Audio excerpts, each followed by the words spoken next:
sekarang tak lagi aku butuhkan. Pestaku sudah selesai, kepentinganku sudah tercapai, impianku telah tergapai. Lihat itu, nafsuku sudah tersenyum melambai-lambai.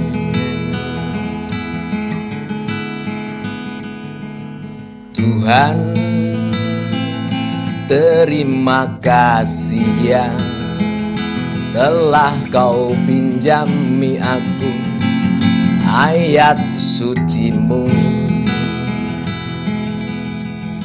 untuk membarakan amarahku, menggelapkan kebencianku, menyedapkan cacianku, menuhankan aku. Ini ayat sucimu aku kembalikan, besok lagi aku pinjam. Ini ayat sucimu aku kembalikan, besok lagi aku pinjam.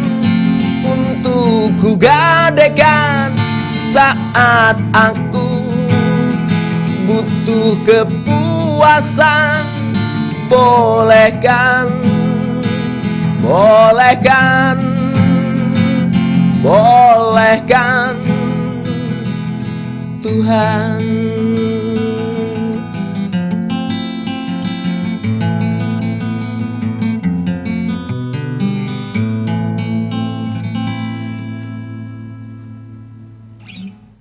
Selamat malam para pemirsa Semarang TV yang berbahagia. Kembali berjumpa dengan saya di DMS dalam program Biang Lala Sastra. Bersastra kita bahagia dan salam sastra. Malam hari ini telah dibuka oleh A.A. Nawi dengan sebuah lagu Kembalikan Ayatmu yang syairnya karya Solahuddin dan lagu oleh A.A. Nawi. Pada malam hari ini kami akan membahas tentang puisi beling. Apakah puisi beling itu dan siapakah tokoh puisi beling di Indonesia? Telah hadir bersama kami di studio Mas Heru Mugiarso. Selamat malam Mas. Selamat malam Mas Didi. Ya. Selamat malam para pemirsa.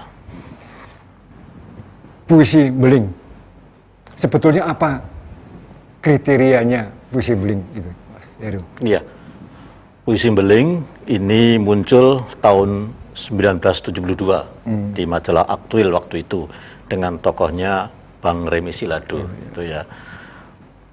Beliau mengatakan puisi beling ini merupakan ya puisi nakal tapi tetap menghormati aturan, gitu ya. Ya. Puisi beling muncul sebagai suatu bentuk pemberontakan terhadap kemapanan sastra pada waktu itu. Jadi pada waktu itu sastra kita sangat dikuasai oleh para sastrawan mapan, terutama para penyair mapan, dengan Horizon sebagai majalah sastra waktu itu sebagai satu-satunya kiblat. Jadi kalau puisi tolok ukur kesastrawanan seorang. Iya. Jadi kalau sebuah puisi masuk di Horizon itu dikatakan sebagai suatu karya sastra yang bermutu. Kemudian penulisnya dibaptis menjadi seorang penyair. Nah, tetapi untuk masuk ke sana, pertama tentu sulitnya bukan main. Yang kedua adalah pengirimnya itu banyak sekali. Ya, seleksinya sangat ketat. Nah, fenomena ini dibaca terutama oleh Bang Remi Silado waktu itu sebagai sesuatu yang sesuatu yang perlu dipertanyakan. Ya, perlu dipertanyakan. Apa benar sih bahwa Horizon itu adalah satu-satunya ukuran sastra Indonesia waktu itu. Lalu kalau menjadi satu-satunya kiblat, lalu bagaimana dengan penulis-penulis penyair yang lainnya yang masih muda, yang bertebaran di sana-sini? Ya. Beliau mengatakan bahwa perlu ada semacam pemberontakan terhadap kemapanan ini. Ya, lalu beliau memproklamirkan yang disebut dengan puisi beling itu yang dimuat di majalah Aktuil setiap terbit gitu ya. Bulanan itu ya. Nah, menariknya bahwa puisi beling ini bisa menarik minat para penyair-penyair yang mapan. Semisal misalnya Bang Abdul Hadi WM, itu kan penyair sastra yang serius itu ya. Kemudian juga dari Padang itu Rusli Marzuki Saria itu juga ikut di sana. Kemudian bahkan Seno Gumira Ajidharma ya. Banyak lagi yang lain waktu itu mengikuti gerakan ini. Bahkan Gusmus itu ikut waktu itu, tapi beliau memakai nama samaran. Saya masih ingat itu, menggunakan M. Ustov Abisri. Saya waktu itu membaca seperti, wah ini ada penyair dari Soviet ini. Ya, menggunakan nama M. Ustov Abisri. Ternyata setelah disambung Mustafa Abisri. Ya, beliau waktu itu mengeluarkan atau menciptakan banyak puisi-puisi beling itu. Ya, cirinya adalah ada unsur pemberontakan, kemudian juga kadang-kadang agak nakal, tidak serius. Dan sampai sekarang pun kelihatannya Gusmus masih seperti itu puisi. Ya, cuman sekarang lebih spiritualnya lebih menonjol gitu ya. Ya, meskipun ungkapannya juga kadang-kadang nakal gitu ya. Ya, gitu. Kemudian apalagi sih yang menarik selain mungkin diksinya ya.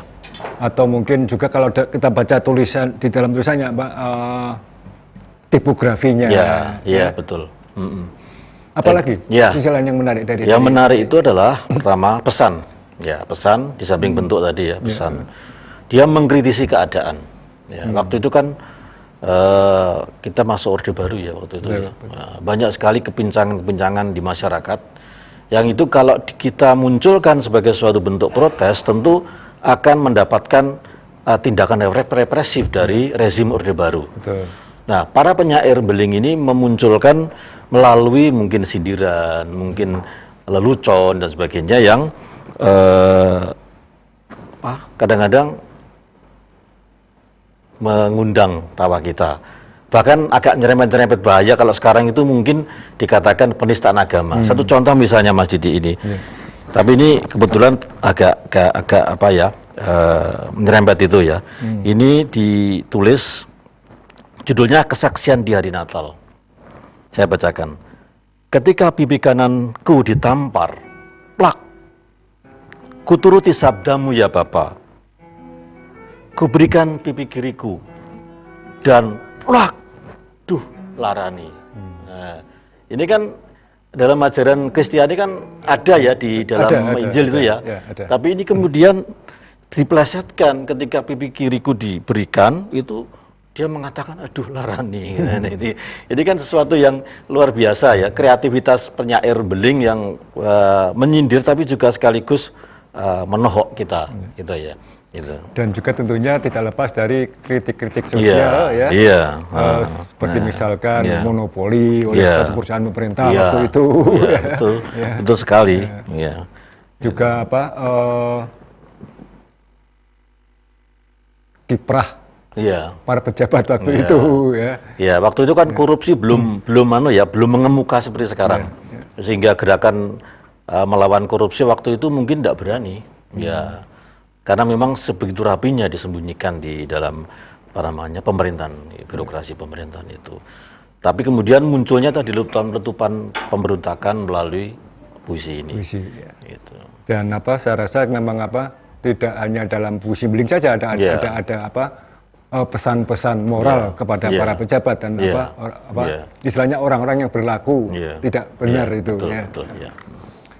Dan oleh Remi Silado waktu itu digarap menjadi puisi beling. Puisi beling gitu ya, supaya menolak kemapanan gitu. Kemudian apakah yang menarik dari sisi Remi Silado sendiri menurut Mas Heru? Iya, jadi Bang Remi ini kan luar biasa ya. Bahkan dalam buku yang diterbitkan oleh Denny J.A, dia kan termasuk 33 tokoh sastra yang berpengaruh. Yeah. Dan melalui puisi belingnya ini beliau menginspirasi para penyair Indonesia yang jumlahnya ribuan waktu itu. Ya, menulis tidak hanya dimuat di Aktuil tapi juga majalah-majalah lain, majalah pop, kemudian yang lain gitu ya. Nah, sebenarnya begini Mas Didi, proses dari puisi beling itu melalui suatu metamorfosa tiga kali perubahan ya.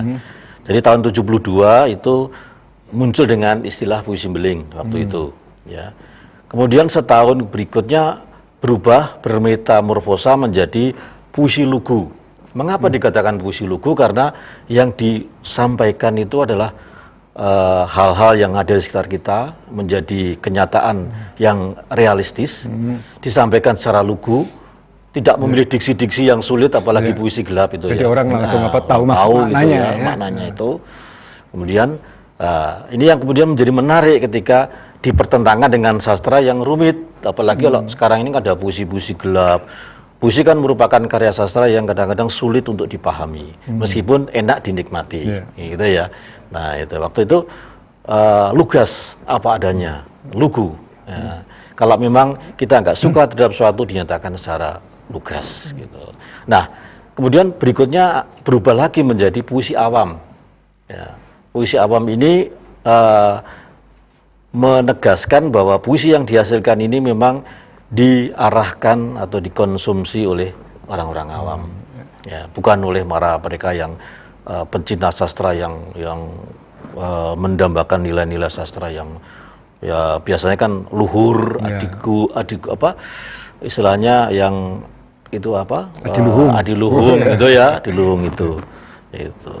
Jadi 3 tahapan ini yang kemudian tercatat sebagai satu gerakan puisi di setanah air kita yang luar biasa, dan ini merupakan jasa dari Bang Remi Siladu. Dan kalau tidak salah ada seorang penyanyi yang juga mengikuti dan bahkan menyanyikan beberapa syairnya Remi Siladu, yaitu kalau tidak salah Doel Sumbang ya. Ya itu kan juga apa syair-syairnya juga beling juga ya. Jadi mengkritik masyarakat penuh dengan nuansa kritik sosial.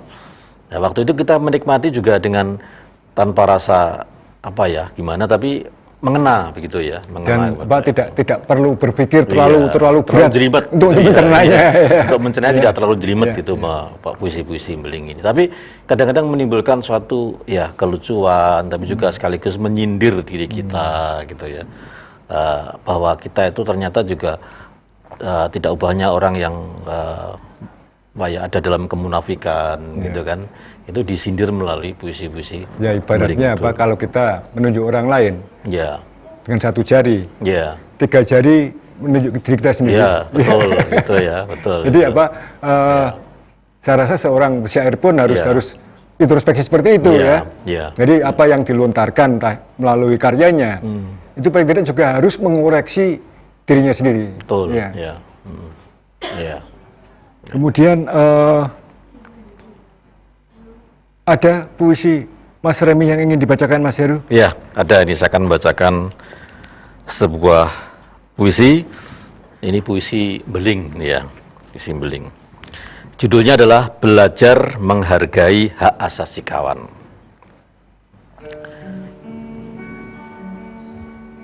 Jika laki-laki mahasiswa, ya perempuan mahasiswi. Jika lelaki saudara, ya perempuan saudari. Jika lelaki pemuda, ya perempuan pemudi. Jika lelaki putra, ya perempuan putri.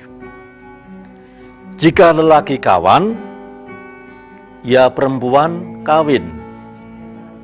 Jika kawan kawin, ya jangan ngintip. Ya, ini puisi yang menurut saya ini luar biasa ya. Selain permainan kata, iya. Di situ juga apa ya? menggambarkan fakta juga Iya, kan ya. iya, iya. Tadi kan kawan, kawin, Iya, siapa lagi ya. iya, Jadi- tapi akhirnya ditutup dengan kalau kawan kawin ya jangan ngintip. Oh, ya, gitu ya. Ini ada unsur apa ya, etika, ada unsur apa, pesan etika di situ gitu ya. Gitu. Kemudian adakah penulis puisi lain yang mengikuti jejak Remi Silado menurut pengamatan Mas Heru? Iya. Ya tadi saya katakan Selain bahwa iya. selain yang sudah mapan tadi Iya, ya, iya, jadi iya. mungkin Bapak penulis Iya, muda iya. atau ya. Nah, meskipun tidak dalam bentuknya puisi yang beling, sekarang ini ada kan penyair yang semacam Joko Pinurbo itu kan, itu kan puisi-puisinya juga agak-agak beling, gitu. Meskipun sebagai contoh misalnya puisi Paskah itu kan, ketika di situ ada dialog antara Yesus dan ibunya, dia menanyakan celanaku gimana, kemudian Paskah, nah, itu kan ada unsur kebelingan di situ, ya. Tapi apa ya, masyarakat sastra kita itu sudah menerima itu sebagai suatu puisi yang memang bukan lagi puisi beling seperti yang digelorakan oleh Remi Silado, gitu ya. Nah, ada beberapa yang memang kenakalan di dalam puisi Joko Pinurbo itu yang mengingatkan kita kepada puisi beling itu, gitu. Ya. Dan saya dengar Joko Pinurbo puisinya juga laku untuk Iya. sebuah iklan Iya. produk ya. Iya, iya, iya. Dan Remi Silado sendiri selain seorang penulis puisi, dia kan juga seorang yang multi Iya, talent iya, ya. iya. Dia juga sutradara, Iya, juga iya, penulis iya. skenario, penulis novel Iya. ya, juga penulis sejarah Iya. juga ya. Iya.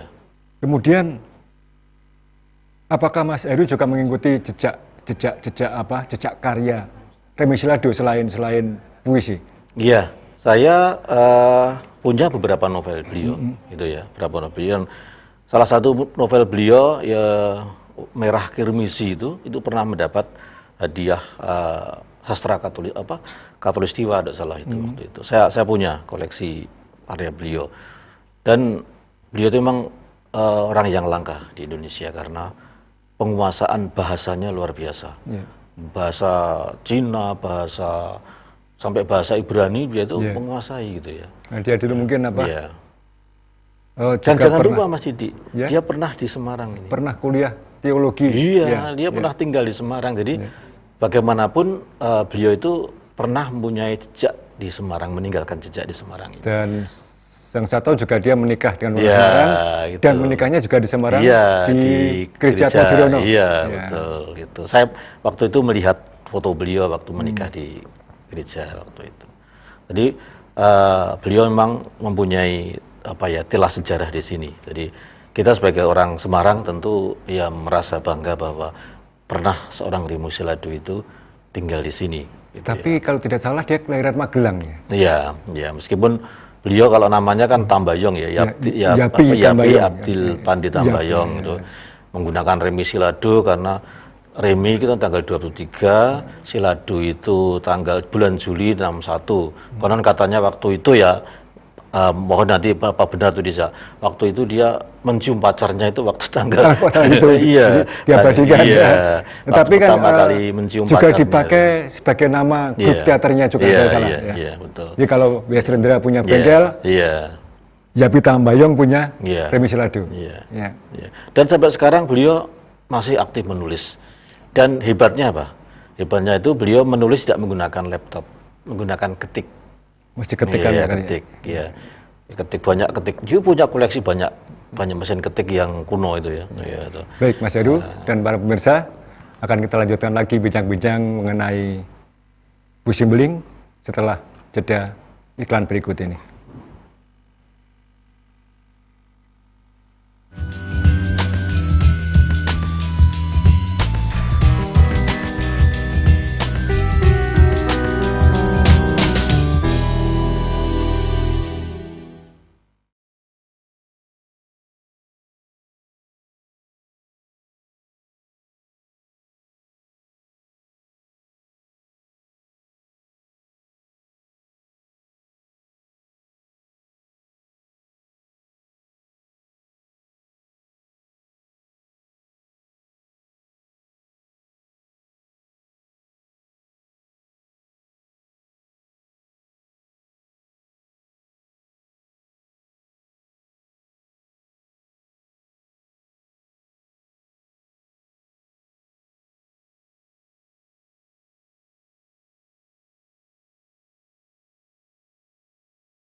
Terima kasih pemirsa, Anda masih di saluran 52 UHF, program Biang Lala Sastra Semarang TV. Kembali, saya akan bertanya pada Mas Heru ini. Selain puisi, tentunya ada, Remi Silado juga menciptakan beberapa lagu yang kalau tidak salah tahun 70-an itu sangat meledak, ada salah satu lagunya. Ya, saya ingat waktu itu Mas Didi, waktu itu saya masih SMA waktu itu. Salah satu lagunya berjudul Surat Seorang Anak untuk Ibunya ya. Surat seorang putra kepada ibunya. Surat seorang putra buat ibunya. Mungkin Mas Didi bisa menyanyikan lagu itu diiringi. Saya akan mencoba menyanyikan untuk para pemirsa. Ya, Surat Seorang Putra kepada Ibunya.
Pelacur itu, sedangkan Yesus Tuhanku juga mencinta pelacur.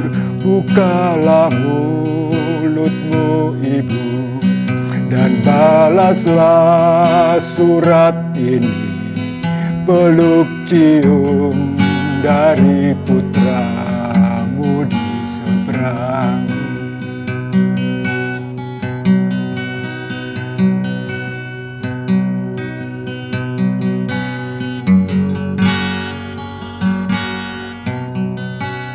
Ibuku yang manis, yang kenes, tapi yang tua dan tidak menarik lagi. Aku tulis surat ini apakala hatiku lagi bimbang dan lelah. Sehabis membaca surat kabar hari ini tentang Nujum, seorang peramal tua dari Depok, atas jadi tokoh-tokoh dunia yang bakal menderita malapetaka. Konon, besok Menteri Luar Negeri Amerika Serikat Kissinger akan terserang penyakit cacing pita. Dan besoknya lagi, Ketua Partai Uni Soviet Brezhnev akan terserang penyakit muntah darah. Dan besoknya lagi, Perdana Menteri Israel Yitzhak Rabin akan terserang penyakit encok. Dan besoknya lagi, Presiden Uganda Idi Amin akan terserang penyakit ambeien. Oh, aku tak mau membaca surat kabar lagi. Aku takut pada dosa-dosaku. Aku takut pada dosa-dosaku sendiri yang ternyata kubutuhkan dalam hidupku. Manakala imanku lagi gersang, aku panggil nama Tuhanku. Wahai Tuhanku yang Alfa dan Omega, beri aku ranjang dan super tetra. Barangkali besok matahari tak sempat dijumpai lagi. Ibuku yang manis, yang kenes, yang tua, dan tidak menarik lagi. Aku sengaja mengawini pelacur itu untuk mendidik diriku sendiri, agar aku menjadi manusia yang saleh dan sabar hati.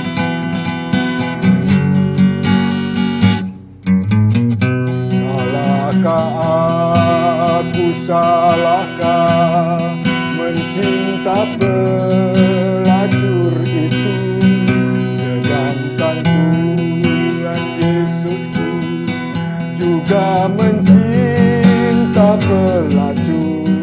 Bukalah mulutmu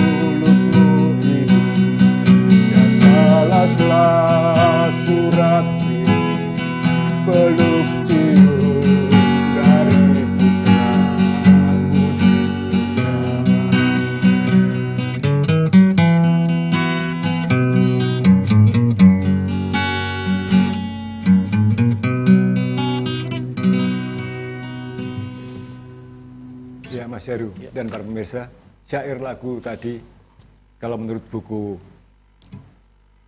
Jalan Tamblong ditulis tahun 1973. Iya. Iya, memang itu sudah sangat lama.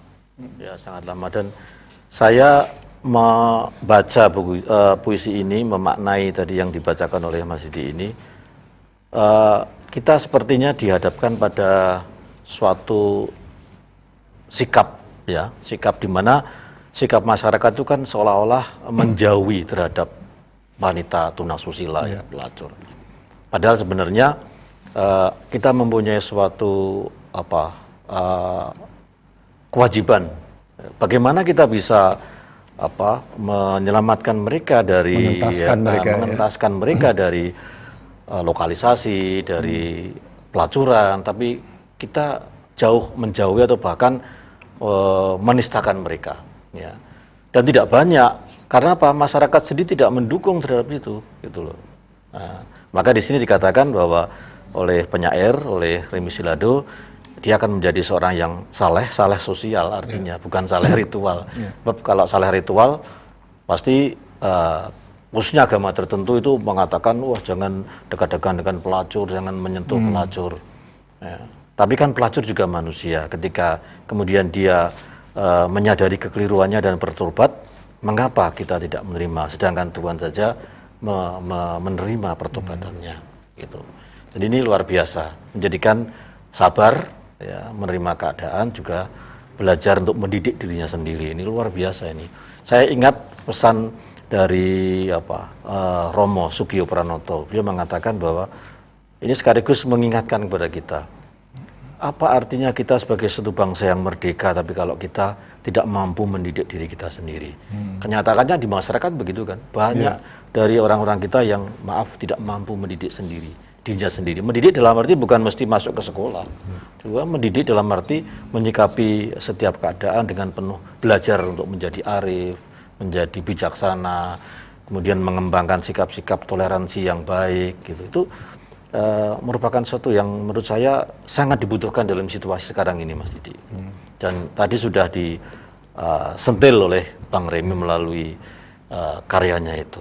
Dan juga dia menggambarkan kondisi waktu itu tentang penguasa dunia waktu itu disebut satu persatu, yang menonjol pada waktu itu, ya. Sebenarnya tidak menjadi masalah apakah puisi ditulis ketika tahun 70-an. Karena apa? Ada pepatah mengatakan sejarah itu selalu berulang. Nah, mungkin bagi anak-anak muda sekarang, kan belum tentu mengenal tokoh-tokoh ini. Ada Brezhnev, ada Yitzhak Rabin, ada Idi Amin, ya.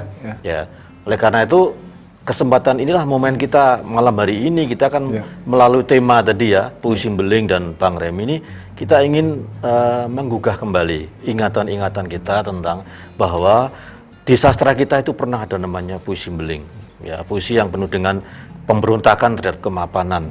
Dia tidak menggunakan hal-hal yang unsur-unsur atau anasir yang puitis, tapi dia menggunakan kata-kata yang lugas sehingga kita katakan sebagai tergolong puisi diafan.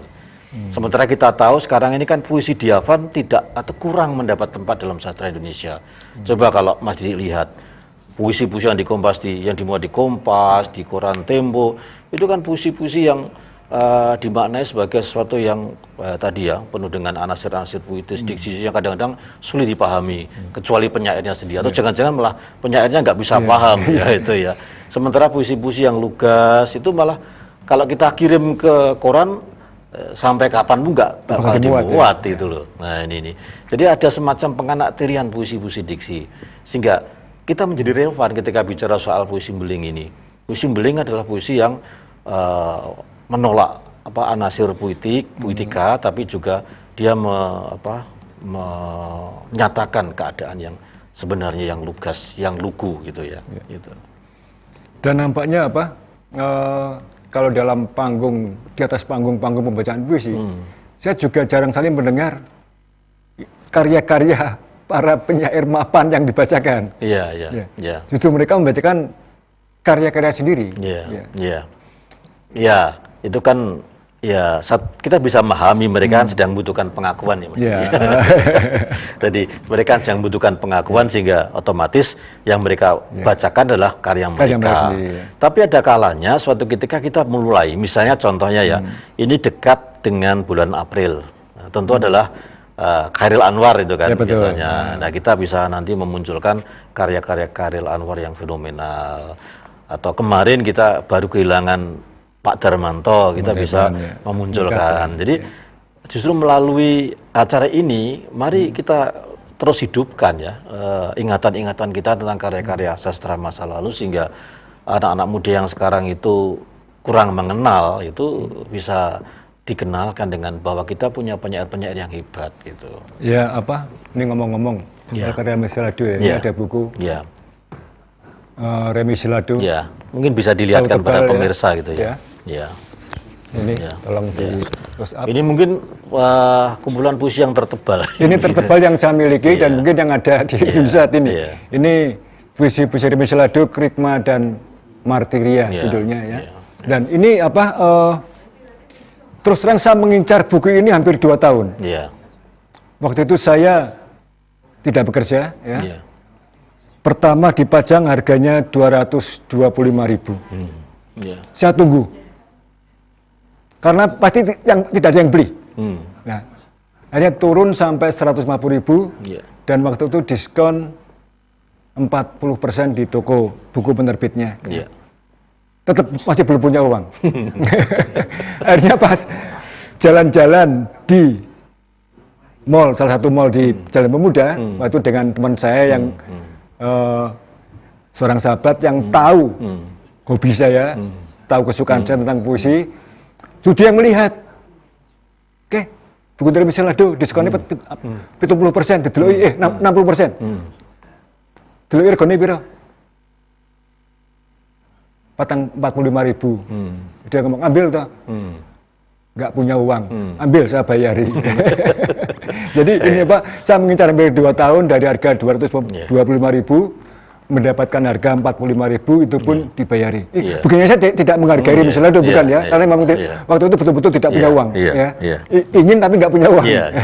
Dan satu lagi ini ada tadi saya baca dari yang nyanyikan ini Remi Silado dengan judul Jalan Tamblong.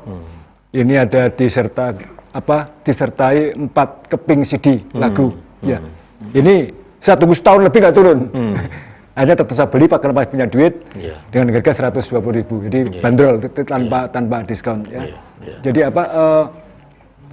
mungkin baik para pemirsa yang ingin mendapatkan buku-buku puisi ya.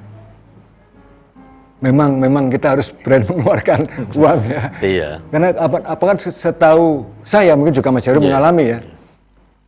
Mas Heru menerbitkan antologi puisi, apakah mendapatkan uang dari itu? Ya tidak. Setahu saya kan hanya dibagi-bagikan saja ya. Ya kemarin ada yang membeli kebetulan ada seorang penyair itu membeli gitu ya. Membeli. Ya saya berterima kasih seorang penyair senior di Jakarta yang membeli buku saya gitu. Dan itu nampaknya langka ya, soalnya yang saya lihat setiap ada seseorang menerbitkan antologi, selalu komennya minta gratis. Tapi puji Tuhan sekarang saya melihat sudah mulai ada yang rela merogoh kocek untuk membeli karya-karya sahabatnya sendiri.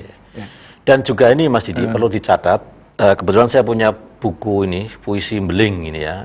Tapi ini merupakan sari dari suatu penelitian oleh dosen sastra Undip, ya Pak Sujarwo, mungkin sudah almarhum beliau dan kawan-kawan. Beliau secara khusus meneliti tentang puisi beling. Di sini beliau juga menokohkan Bang Remi Silado karena diakui bahwa beliaulah tokohnya gitu ya. Di sini dengan pembahasan dan analisis yang bagus sekali. Ini kan biasa dosen kan meneliti, ini dosen sastra meneliti puisi beling kemudian diterbitkan oleh penerbit Tera dari Magelang. Tahun berapa itu? Ini tahun diterbitkan tahun 2001. Berarti kira-kira berapa tahun yang lalu? Sudah 17 tahun yang lalu ya. 17 tahun yang lalu. Dan selain siapa Pak ini? Ya. Ini Pak Sujarwo, kemudian Bu Sri Rahayu Prihatmi dan Pak Yudhoyono. 3 orang, Pak. Iya, yang Yudhoyono kita kenal KS, Pak ya. Yudhoyono KS itu. Selain mereka bertiga, adakah orang lain yang pernah mengkaji tentang puisi beling? Saya belum membaca artinya, tapi kalau mungkin kita telusuri lewat Google barangkali akan ketemu ya. Ya. Karena memang ini suatu fenomena yang luar biasa, apalagi ketika sekarang ini sastra kita kan dikooptasi dengan apa tadi ya, puisi-puisi yang sangat-sangat kental dengan apa, dengan anasir-anasir puitika gitu ya, sehingga kadang-kadang muncul puisi-puisi gelap yang mungkin hanya penyairnya saja yang memahami, tapi orang awam. Padahal kita sebenarnya mempunyai misi, Mas Didi, menjebatani sastra itu agar dia bisa diterima oleh para orang-orang awam, gitu kan. Nah, justru melalui ini sebenarnya puisi-puisi Dyavan yang terkandung dalam puisi beling ini, masyarakat sebenarnya bisa belajar tentang puisi itu. Ya, baik, nanti kita lanjutkan kembali bincang-bincang kita, Mas Heru. Ya. Kita ikuti jeda iklan berikut ini.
Setia di saluran 52 WAF Semarang TV dalam program Biang Lala Sastra bersama saya Didi MS.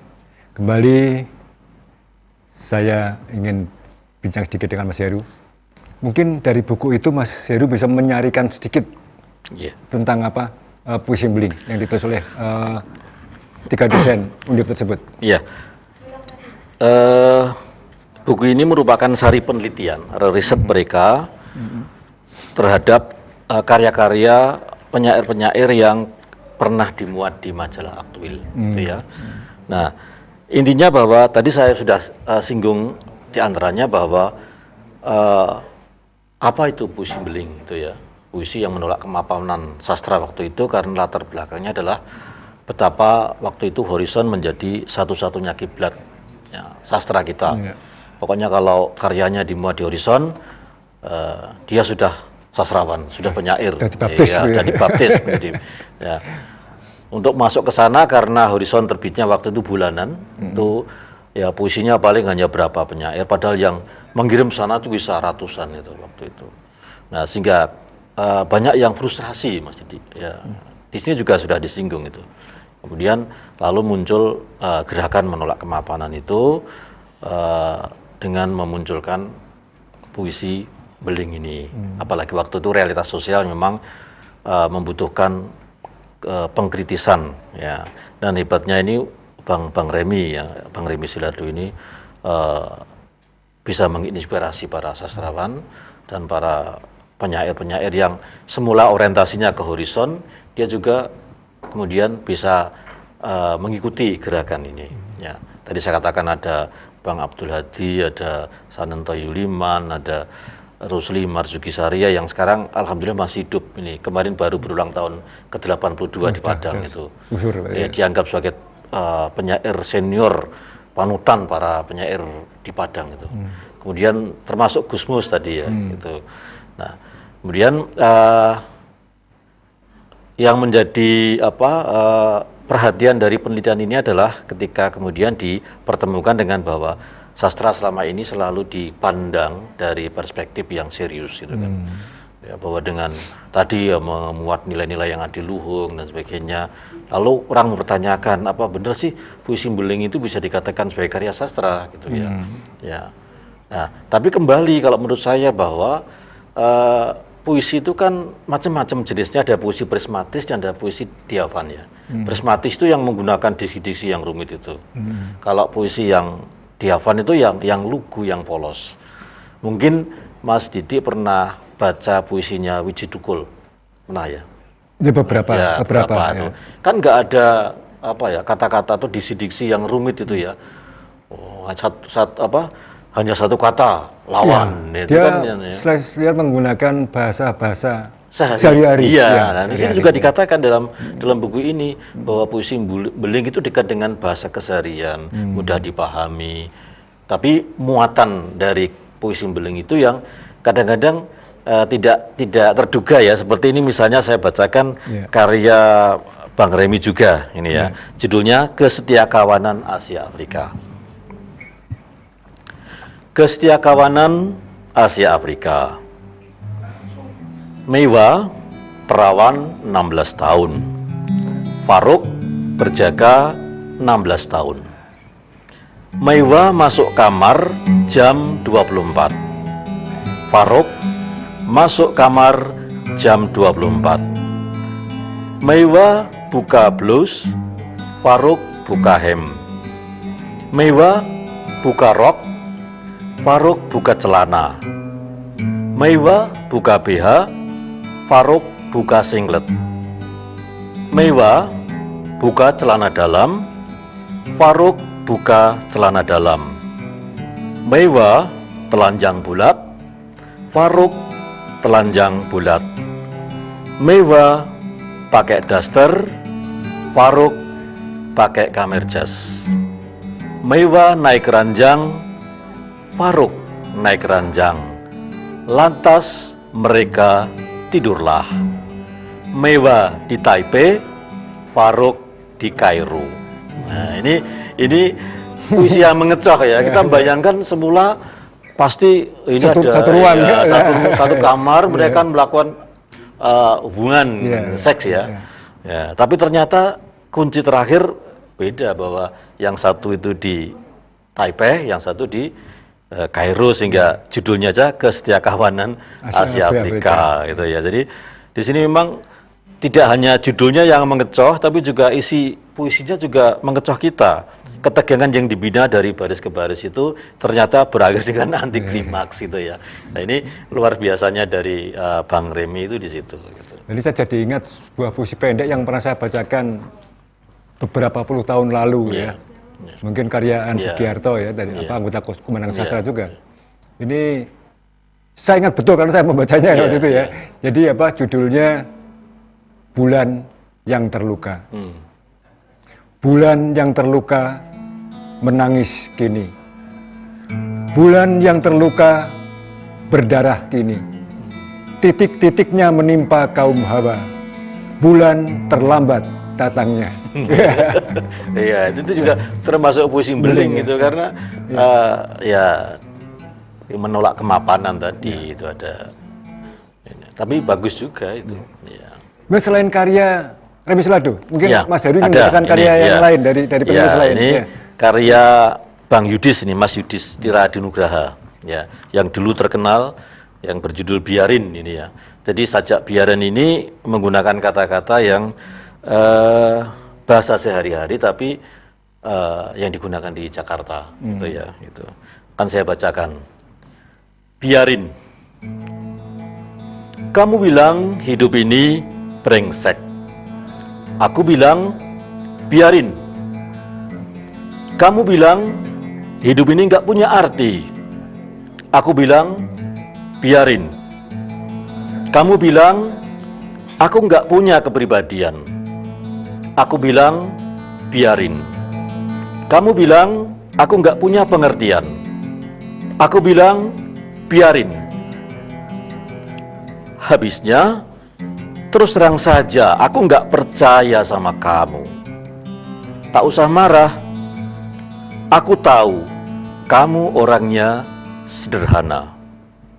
Cuma karena kamu merasa asing saja, makanya kamu selalu bilang seperti itu. Kamu bilang aku bajingan, aku bilang biarin. Kamu bilang aku perampok, aku bilang biarin. Soalnya kalau aku nggak jadi bajingan, jadi apa coba? Jadi londe, aku laki-laki. Kalau kamu nggak suka padaku, sebab itu aku rampok hati kamu. Toh nggak ada yang nggak perampok di dunia, ya nggak? Kalau nggak percaya, tanya saja sama polisi. Habisnya kalau nggak ku bilang begitu, mau apa coba? Bunuh diri? Oh, itu lebih brengsek daripada membiarkan hidup ini berjalan seperti kamu sadari sekarang ini. Kamu bilang melelahkan, aku bilang biarin. Kamu bilang itu menyakitkan. Ya. Baik para pemirsa, sajak biarin dari Yudis Tiradi Nugraha tadi merupakan akhir jumpa kita pada malam hari ini, dan kita akan jumpa minggu depan dalam tema yang berbeda. Terima kasih atas perhatian Anda. Bersastra kita bahagia, dan salam sastra. Akan ditutup oleh Mas Nawi dengan sebuah lagu yang berjudul Gerimis, syair oleh Syarif Ramadi dan lagu oleh Aan Nawi.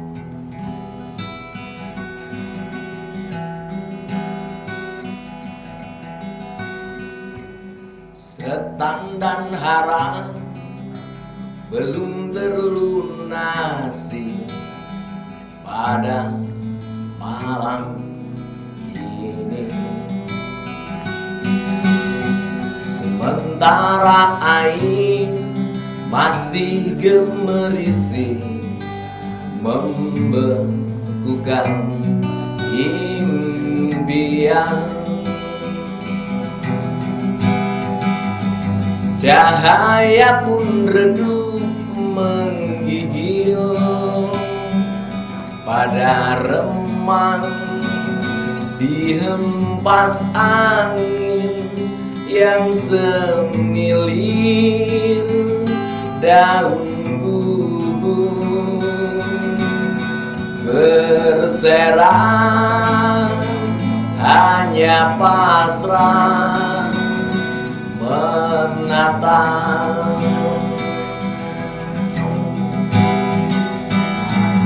pada tanah yang basah, mengajari aku bagaimana hidup pada tanah yang basah, mengajari aku bagaimana hidup menuju arah dalam dekat kasih sayangmu.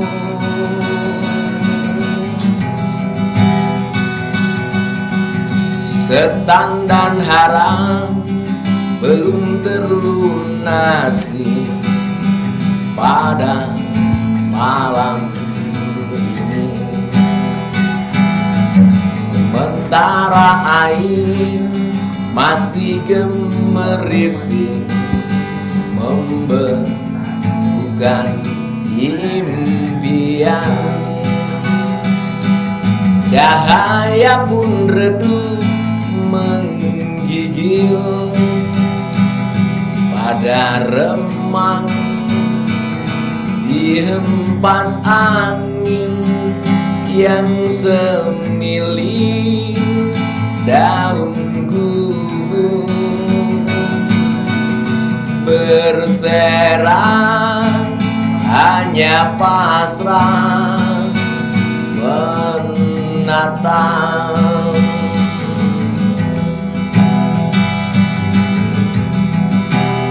pada tanah yang basah, mengajari aku bagaimana hidup pada tanah yang basah, mengajari aku bagaimana hidup pada tanah yang basah, mengajari aku bagaimana hidup menuju arah dalam dekat kasih sayangmu.